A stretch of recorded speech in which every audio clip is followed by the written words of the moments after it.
So what happens to vines or trees after you've winter pruned them?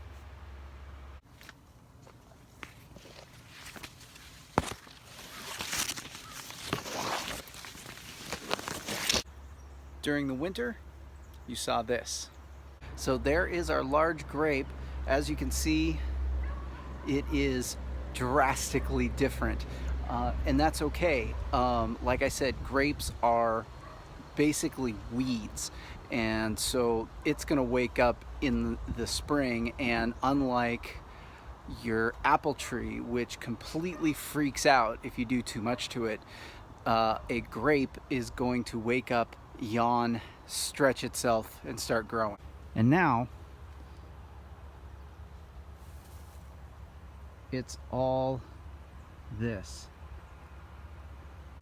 And you'll notice we've got plenty of grapes for what little I left on this plant. So if you're ever nervous about how much you're cutting off of your trees or your vines, it's going to come back. On the mystery apple tree, you saw this. So you can see that we have taken a significant amount off of this tree. And now you can see it's much bigger. If you go back to that pruning video, I did mention that by pruning off too much, the tree will put out a lot of new growth. That's pretty much what happened this year. I'm gonna try and do some summer pruning. Technically, it's a little late. It's the end of August. Should have been done at least a couple of weeks ago at the latest. I'm gonna give it a shot anyway because the tree is way too big, and I don't want it to wake up again after I've pruned it back in the winter time and come back to this height. When I pruned the table crepes, you saw this.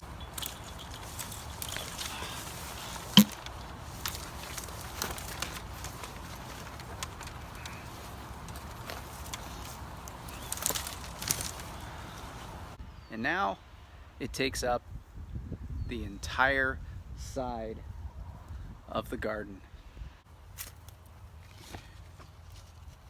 Plenty of fruit. Lots and lots of fruit.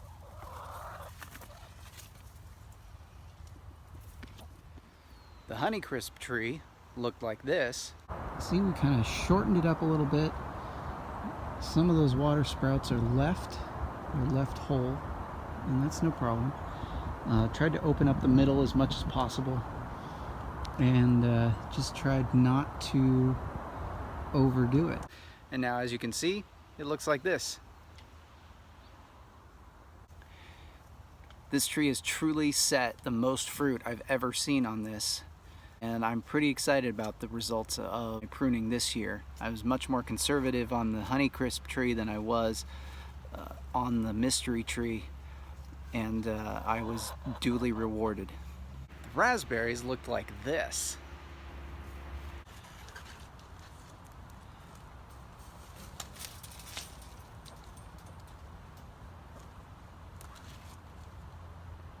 And now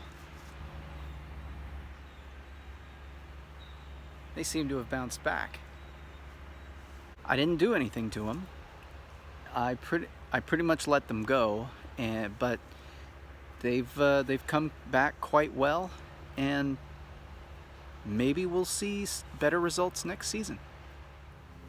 The blueberries looked like this, and now not too much difference. And unfortunately, I may have actually failed in my pruning because we got very, very little fruit off of these bushes. Even this one, every year, this is our highest yielding bush, and it gave us very little fruit this year. Could have been because of the pruning.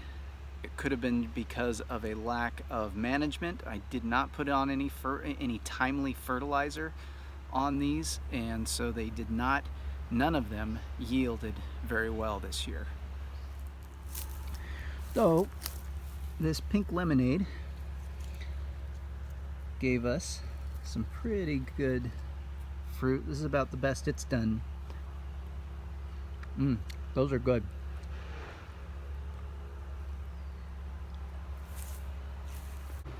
Not to spend too much time on this, but this is a ripe pink lemonade blueberry. Yep, those are good. Cherry tree looked like this, and now not much difference. Nope. Cherry tree did not yield more than 2 cherries this year. It was just the age of the cherry. It's only its second season here, or if I've made some sort of management mistake. Not sure. I'm going to try and put on some fertilizer in the spring after pruning again, and I may even try to make a few cuts today if I can get to it. So the difference between what a tree looks like after dormant pruning versus what it looks like near the end of the season, it's pretty drastic, even when you take off a lot of material, especially with your grapes. You're going to see it bounce right back. So in the wintertime, I did take a risk with the pruning on this particular tree, and I'm afraid I'm going to do it again. This is pretty late for what I'm about to do, but I'm gonna give it a shot anyway. I really need to do something to make this tree easier to manage, especially since I've had so many pest issues in the past.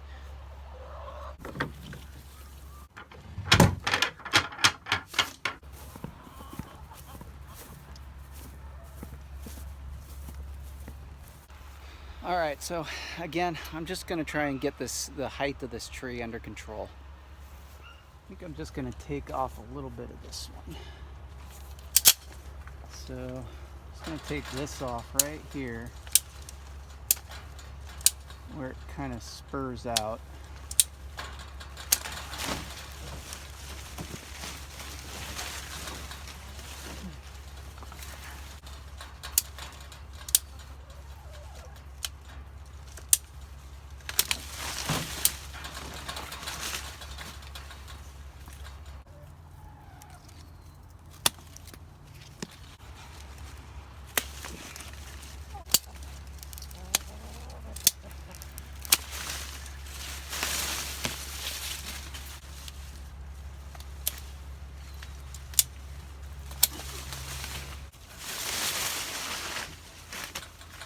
So I'm also going to go ahead and take these guys out.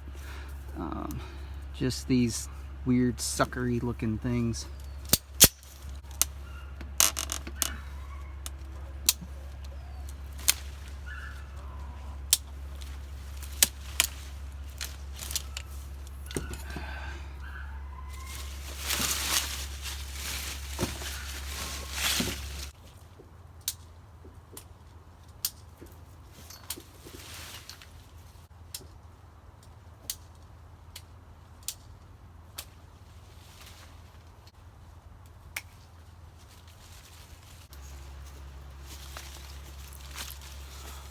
Oh, hi. I'm also going to try and take these, so these little spindly branches right here that are just, I don't know, they're glorified suckers, is what I would call them. I'm going to try and cut these out and see if they don't grow back next year. Probably will, but hey.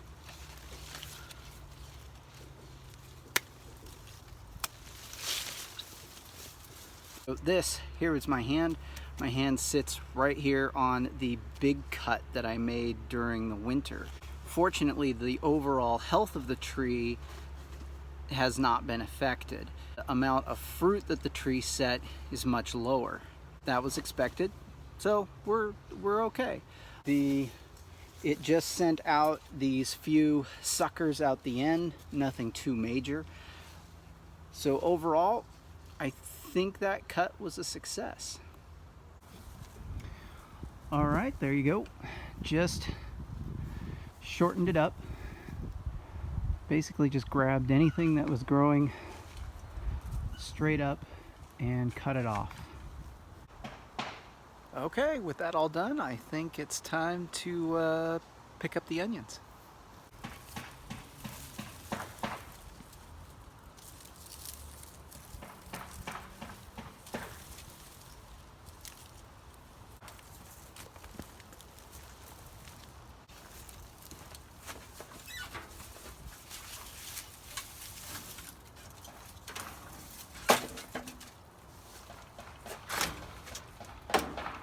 I think this has been curing long enough.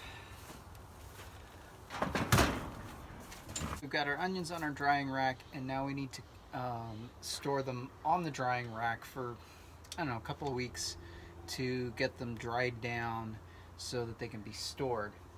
One thing to keep in mind is that I've been growing Walla Walla onions. Drying these down is going to help, but ultimately Walla Walla and other sweet onions, they don't store very well in general. So you're probably going to get 6 weeks on the outside, maybe 8 weeks if you can get the conditions just right for the storage of them. You know, you're not going to get anything out of them if you don't even get them dried down at all. We've had them drying down in the field for a few days, and so once that's happened, you got a nice little crispy end. They don't have to be perfectly crispy. Where's a good example of that? Here's one that's not attached to an onion anymore. So anyway, even if your onion still looks kind of like that, still kind of green here, it's getting a little brown toward the edges, no big deal, they can be pulled out. I seem to have success with this last year, where after I brought them in, I came up and I cut the top off. What I want is I want to cut the top down to a point where I find some moisture, so that point dries out, kind of inhibits its ability to start growing again. That's kind of what spoils the sweet onions, is that they want to start growing again very quickly. We also want to cut off our bottoms here.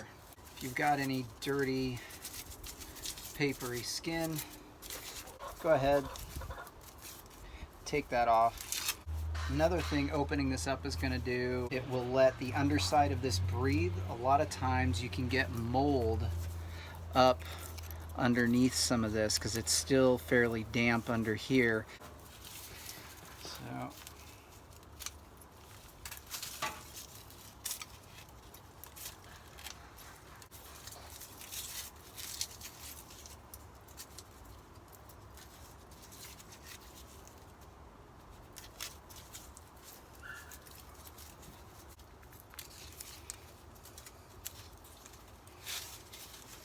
all right, so with our red onions, okay, these are going to store a lot longer, and I'm still going to use the same technique basically. This is going to do a lot more good for these onions because these will store for weeks and weeks. I might be able to use these for Thanksgiving, you know. Okay guys, here's what we got.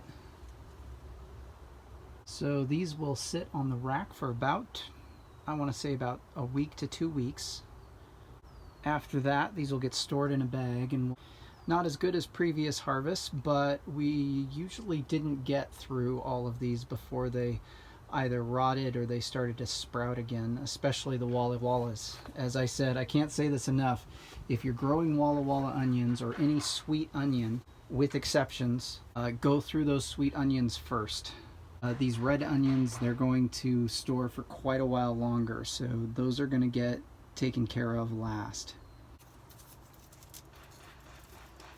Get this last one. I really love growing onions. They're a lot of fun. They start out as these little tiny plants, and they grow into these things. I can't get enough of growing these things, especially as I really kind of learn from my mistakes over the years. One of my big mistakes was not having a proper drying rack, and so I just built this thing here into the cage in the chicken coop. This has been a game changer since I started using that. There we go. So anyway, there you go guys. On to the next project. pretending to be farming. Oh, the Concords are changing color. That means it's time to break out this guy. This is a refractometer. What this is going to do is measure the sugar content in the grapes. The measurement this uses is called Brix. Don't know where that term comes from. What I do know is that a Concord grape needs to be between 19 and about 21 before it's ready. I'm pretty sure that these are not ready yet, but I'm going to show you how this works. Got ourselves a pretty good looking grape right there. It's nice and purple looking. So all I'm going to do is I just open that flap right there. I'm just going to squeeze out a drop of that juice there on top of that little thing right there. And we fold this down on top of it. Not bad. And so then, point that at the sun, and there's a white line, there's a white space, there's a blue space, and so I want to read the white area on here, and this is giving me about a 15. Now let's see, I wonder if you can see in there. Okay. There you go. You can see where that white line, the white area comes up to. And there you go. That's how a Brix meter works. All right, just for fun, let's see what we're getting on our table grapes. Find a nice dark purple one.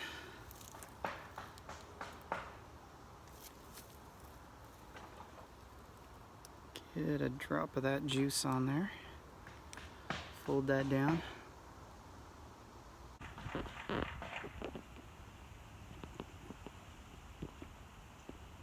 There we go. Okay, if you guys can see that, this one's reading about the same as the Concords. For my purposes, and maybe for yours, these aren't that expensive. They're about 35 bucks. I'm definitely someone who subscribes to you get what you pay for. This is relatively inexpensive for a refractometer, but for the purposes that I'm using it for, it's been really, it's been very helpful. Last year I used this on the Concords, and the difference between the juice that I produced last year versus the year before is visible. You can see it, how much clearer, and then you can taste how much sweeter that juice is. So if you're growing grapes, even if they're just seedless table grapes, I would highly recommend some sort of refractometer so you can test them to see when they really are ready to go. And I think you're going to get the most out of your grapes by doing that. Where's the potato? I don't know. Well, we've made the executive decision to harvest potatoes today. Can Daddy help me? Maybe. I found the potato. Potato. It's a big potato. There we go.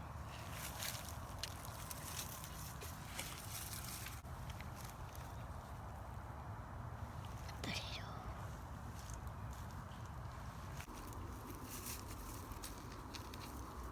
Potato?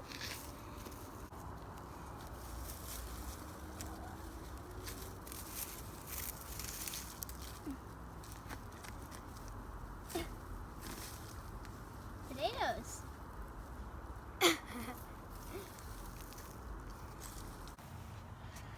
Well, this is what we got. I think that's a good sized. These are all Yukon Gold, so they're not going to be too big, but that's a good one. But this is just out of a couple of 2x3 flower beds. We got all of that. Imagine what comes out of a 40-acre irrigated potato field. It's kind of mind-blowing if you really think about it.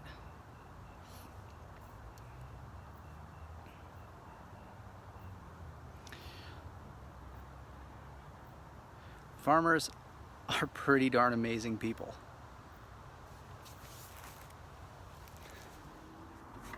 Potatoes. Mine. This whole bucket could probably feed us for, I don't know, a couple of weeks, and a real farmer could grow enough potatoes to feed a number of families for an entire year. Farmers are pretty amazing people, aren't they? Mm-hmm.